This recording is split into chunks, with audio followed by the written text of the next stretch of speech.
Good afternoon, everyone, and welcome to our Guru Talk session. Thank you for taking time out of your valuable day to join us this afternoon. My name is Eman Attaya. I'm the host of this Guru Talk session. I'm currently studying for a master's degree in petroleum engineering at University of Houston.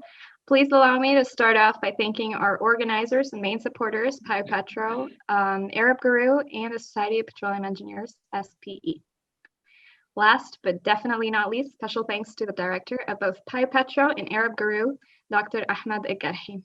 Today, we're pleased to welcome Dr. Eman Attaya, a very special guest from Texas. Dr. Eman is the chair of the Council on Health Promotion for the Texas Medical Association.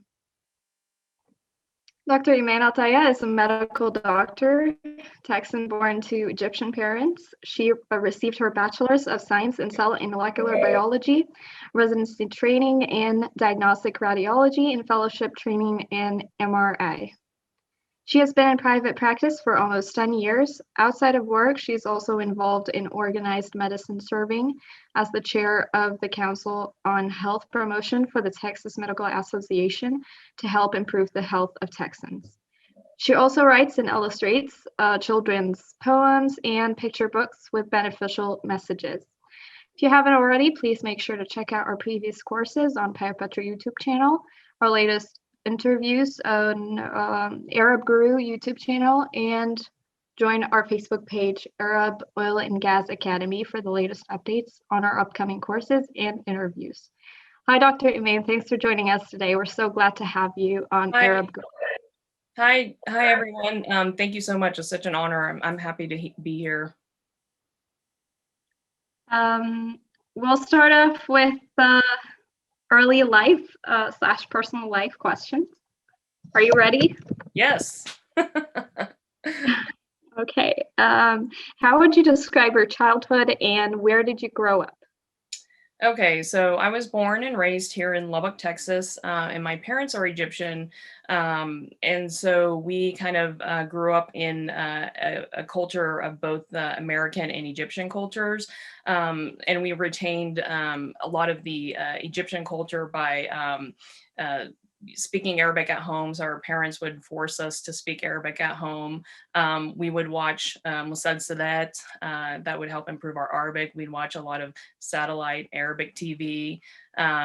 We went to Sunday Islamic school, so we tried to learn our deen a little bit. We tried to learn the Islamic religion a little bit better that way. And of course, we were always helping our mom in the kitchen, so we learned how to cook Arabic food. So it was our childhood was a mix of both, and I'm really fortunate that it was that way, that my parents kind of tried to instill the Arabic culture and the Egyptian culture with us. So I'm very thankful for that. Growing up, what was your dream job? So I actually had a lot of dream jobs, and it wasn't medicine. So the number one dream job was that I wanted to be a designer, like a fashion designer. And then I think the second dream job was I wanted to be a filmmaker. So if God gives me a life long enough, I hope maybe I can kind of immerse myself in those other fields eventually before I die. I don't know. We'll see.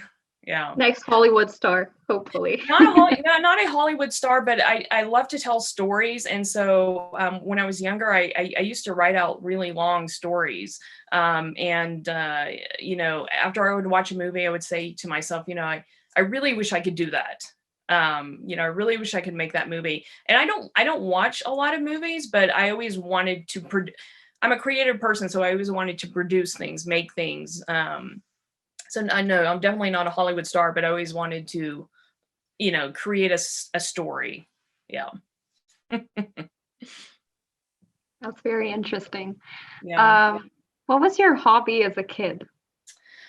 So I used to write poems a lot, and I still write poems. And I was also very artistic as a child. And I think I combined those two hobbies into my children's book writing. So my books are long poems, and I would illustrate them.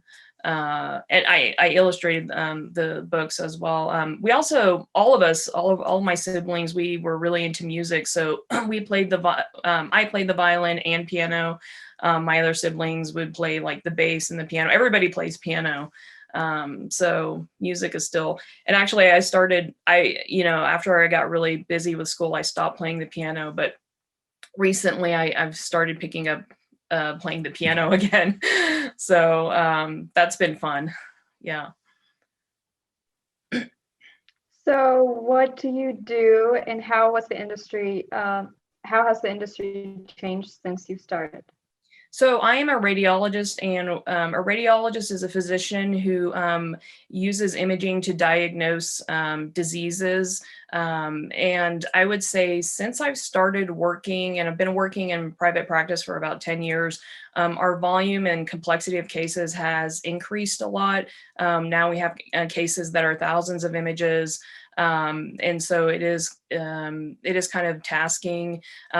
The other thing that is a big, our specialty is shifting more towards is a lot of research is going into artificial intelligence for radiology, and we're kind of in the process of that being implemented into our job. So there's new software that will be able to detect, for example, lung nodules, or detect, a pulmonary embolism. So we're headed in that direction, and I'll talk about that in the later sections. So.